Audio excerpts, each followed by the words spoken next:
On-call without pay, is it legal? Is it fair? Are you just being played? This came from a Reddit post where a help desk tech and an MSP said, I'm salaried, I've been here 8 months, I'm expected to be on call, but I don't get compensated for it. Is this normal? And if you're in IT, you've probably wondered the same thing. Today we're going to break it down, not from the owner's perspective, but from your perspective as the employee. This series, IT Career Questions, is here to give you straight answers on how to get started, grow, and actually enjoy your career in this industry. Answering real questions from real people about real employment.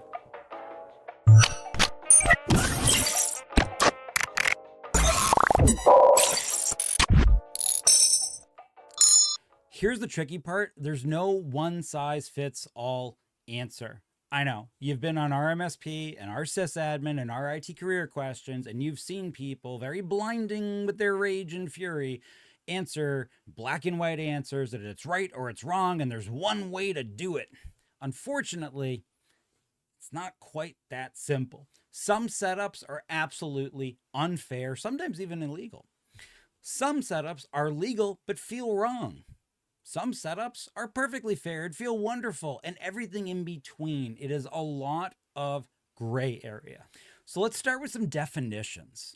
Hourly, simple. You work, you get paid. If it's overtime, you get paid more. Many of us are familiar with this. For many of us, that's how our very first job worked. Salaried, exempt.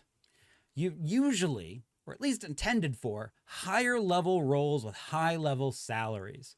You don't get overtime, and long hours are kind of baked in and expected. Salaried, non-exempt. You're supposed to get paid overtime, but a lot of small businesses don't really understand how this one works. And then contractor, only what's written in the contract counts. If it's not in there, you technically are either off the hook and not responsible for being on call, or you got to do whatever you agreed to in that contract. And here's the first big thing. If on-call expectations were not written in your job posting, your job description, and defined somehow or talked about in your offer letter, that's a huge red flag. It doesn't mean the company is evil. It does mean they haven't really thought about this enough to treat it as a real policy or a real element that adds value to their business. And if they haven't thought it through up front, they're probably not going to be great at handling it once you're on board. So let's talk about a little bit of practical advice here.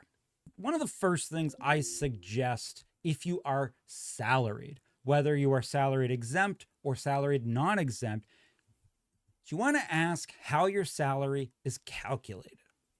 Here's a little secret. A lot of SMB owners and most MSPs don't base your salary on a 40-hour work week. In the US, 40 hours a week is considered a full-time job if you're not from here and watching this. They base it off 45 hours a week or 50 hours a week or maybe even 60 hours a week. And they'll explain it really by saying most weeks you'll only work 40 hours, but sometimes you'll need to cover 50 hours so it evens out. And in theory, that is actually how that works. And that makes a lot of sense in an owner's head. I'm gonna pay this employee normally for working 50 hours, and most weeks they're gonna get 10 free paid hours. But every so often, I'm gonna ask them to do a little extra work for the business, not too much, and they'll make it up there.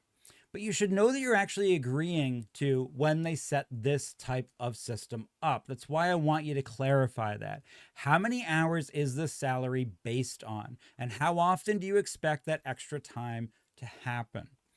And it's not meant to be confrontational. You're seeking clarity. It's reminding them that you are also not a business owner, and so they shouldn't think like an owner to owner when they're having this conversation with you. You're an employee. Number two, you want to really understand the two different types of on-call, at least in terms of how labor laws in most places generally view them. This isn't legal advice, and it can differ depending on the country or state you're in, but generally being on call falls into two buckets, and you want to know which one your MSP or potential MSP thinks they're putting you into. So the first one is what we'd call waiting to be engaged. You're at home, you're living your life, and if something comes in, you've got maybe an hour or 2 hours or the next morning to respond. The whole thing is based around reasonableness. You could still go out to dinner. You could watch a movie, tuck your kids in. You might even be able to have a beer as long as you're not fall down unable to talk. Under US labor law, this usually doesn't count as hours worked. You just get paid for the time you're actively working on tickets. The other type of on-call, and the one that ends up happening a lot by accident at MSPs, and why there's so much confusion about this, is what we'd call engaged to wait. This is, think about a fire station. So the fire station, it needs to respond to emergencies. And of course, there are firemen who are on shift to respond to emergencies, but there are extra firemen. And those firemen stay at that station, semi in uniform. Yeah, they can lounge around and watch TV and eat, but they can't go out drinking. They can't leave the fire station. They can't make themselves unfit, because if necessary, they will have to get into a uniform and get out the door to go, save somebody's burning property if the team that is sort of on shift is over capacity or unavailable. That is engaged to wait. You have to be ready to drop everything at a moment's notice. Maybe it's a 15-minute response time from the moment the alert comes in. Maybe you have to be on site within an hour and be client ready. You might not have to wear a uniform, but you can't show up at the client in dirty pajamas, or if you've been working in the garden covered in crap. You can't really leave your house, at least not reasonably. You can't go out and party. You probably can't even really have a beer. You're not really free. Under the FLSA, Fair Labor Standards Act, that's very likely considered compensable time, because you can't really use your off hours for your own purpose.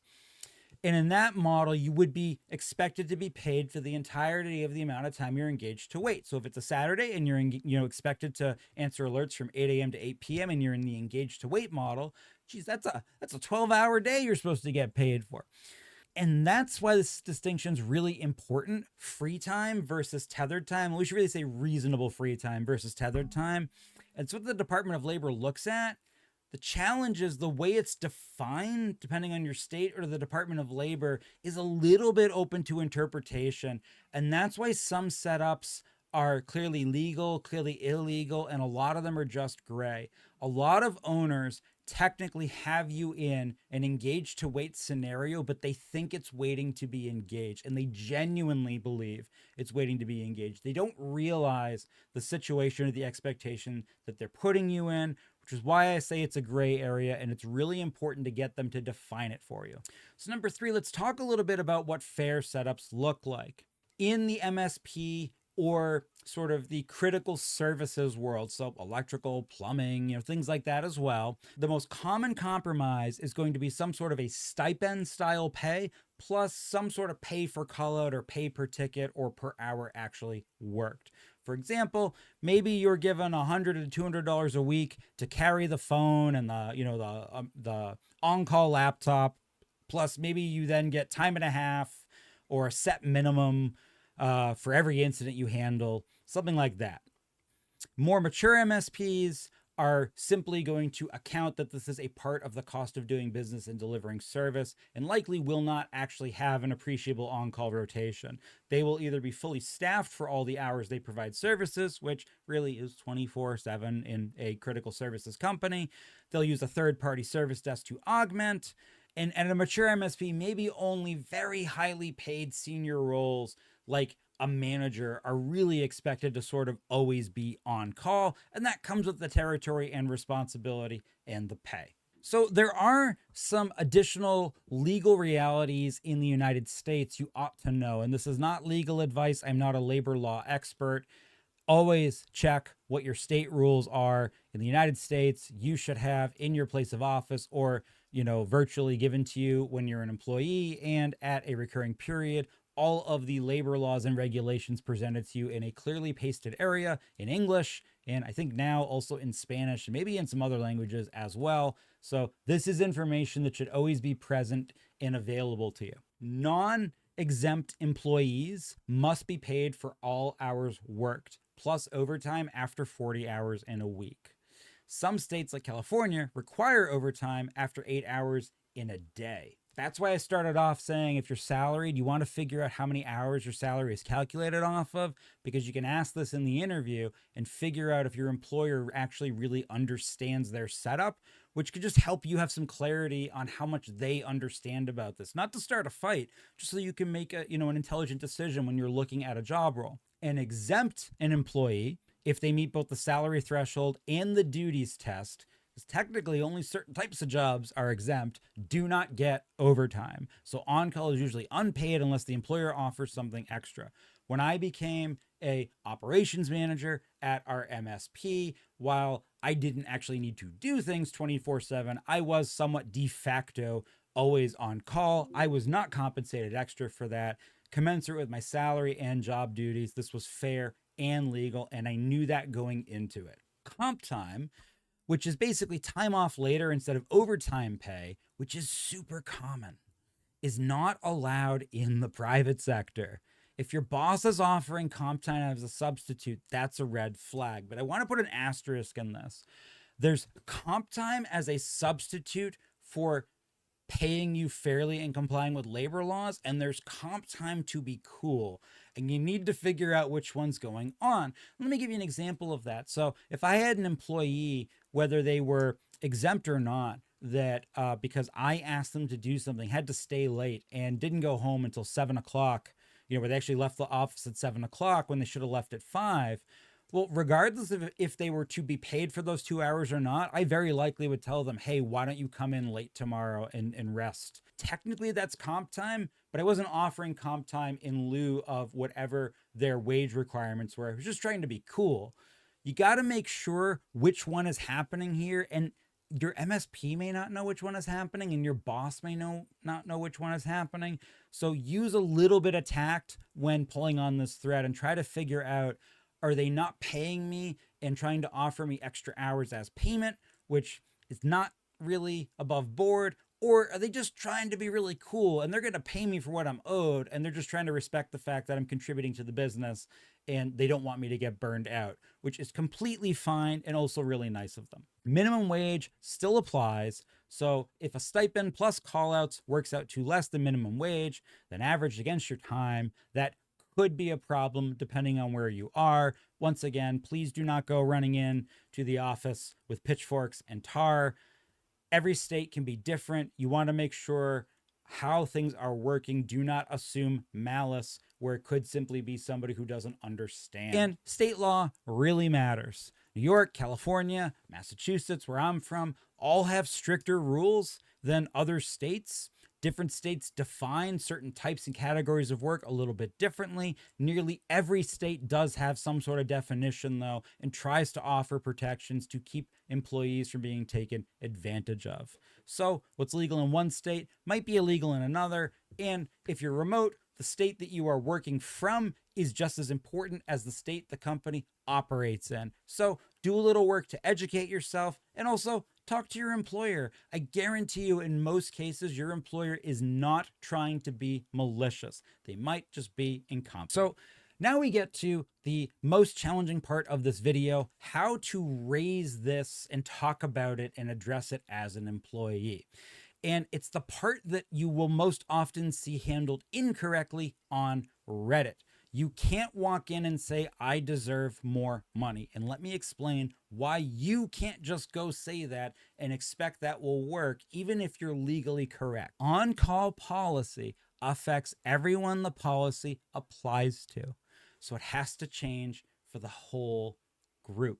If you are going to try to affect change, it has to be change that will affect the entire group, and the business needs to be able to afford to make that change for the entire group, which is where this gets complicated. What I would suggest before you get to this point is you want to start tracking everything. If your MSP already has you capture things in real time, there are tickets created for all your on-call stuff, and all of that is very accurate, and you have good data entry hygiene, that's amazing. And we just want to simply encourage our teammates on call to have the same level of hygiene, because that data allows us to make business decisions. And sometimes it's going to work in your favor either way. Think about this. If the business owner thinks they can't afford to properly pay you because on-calls happen too much, and the data supports that maybe there's only 6 hours of on-call time in a given month across the whole company, well, actually, wait a minute. That I could pay people for those 6 hours. That's actually not expensive at all. I had no idea. On the flip side, if the on-call volume is incredibly heavy, the owner may not realize just how much you're actually doing on call, and may also then be better able to make a decision or even potentially push clients back to not create such a volume of work after hours. So that starts with data, and it's something you do have direct control over, but you have to make sure your teammates on the on-call are being as disciplined about the data as you, so the whole data set is accurate.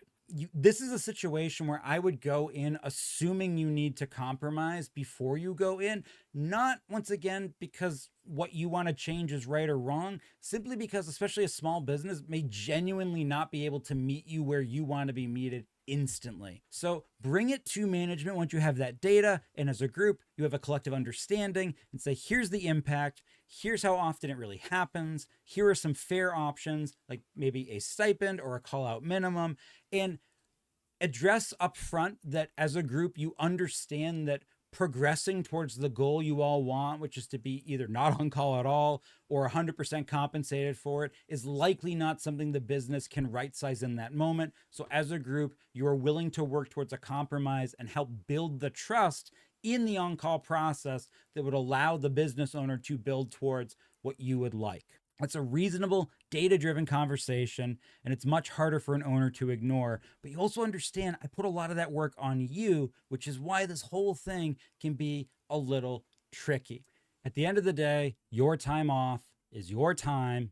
They want a piece of it. It should be on purpose, in writing, and worth it. Worth it is going to depend on you, your value system, where you are in your career, and what you want to get out of the job. It may not always be being paid for every minute. And even if you were getting paid for every minute, you may not want that kind of job. These are all things you need to assess before you say yes to the job. If this helped you, drop a comment about your on-call experience, positive or negative, paid or unpaid.